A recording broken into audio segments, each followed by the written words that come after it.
వచ్చిన పని చాలా క్విక్గా అయిపోయింది. కాకపోతే వర్షం మమ్మల్ని బయటికి వెళ్ళనివ్వడం లేదు. ఇంకా అందులోనే కూర్చొని సరదాగా టైం పాస్ చేసుకుంటూ కాల్స్ మాట్లాడుకుంటూ ఉన్నాము. ఇంకా టైం దొరికేసరికి అన్ని మోడల్స్ అయితే చూస్తున్నాము. ఇప్పుడు నేను వేసుకున్న హారం నాకు చాలా బాగా నచ్చింది. కానీ ఏం చేస్తాం, ఇంత బడ్జెట్ ఇప్పుడు మన దగ్గర లేదు కదా. అలా కాసేపు చూసేసామో లేదో వర్షం అయితే ఆగిపోయింది.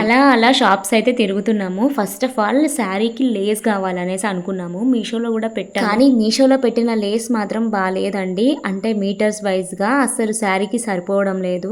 ఇంకా దాన్ని చూసుకుంటూ ఉంటే కుదరదు అనేసి అనుకున్నాము. కానీ మేము అనుకున్న లేస్ అయితే ఇక్కడ దొరకలేదు. మళ్ళీ మీషోలోనే ఆర్డర్ పెట్టాము. సో హోప్ఫుల్లీ ఇప్పటికైనా మంచిగా రావాలనేసి అనుకున్నాము. కానీ నేనైతే గోల్డ్ కోసం అయితే చూస్తున్నాను. కానీ గోల్డ్ కూడా మాకు దొరకలేదు, సిల్వర్లో దొరికింది. షాపింగ్ కష్టాలు ఆడవాళ్ళకి తెలియని ఏమీ లేవు. మ్యాచింగ్ బ్లౌజ్ దొరకదు, లేకపోతే మ్యాచింగ్ లేస్ దొరకదు, లేకపోతే మ్యాచింగ్ జ్యువెలరీ దొరకదు. ఇంకా అన్నీ తెలిసినవే కష్టాలు. కానీ లాస్ట్కి అయితే తీసుకొనే వెళ్తాం. ఏమంటారు?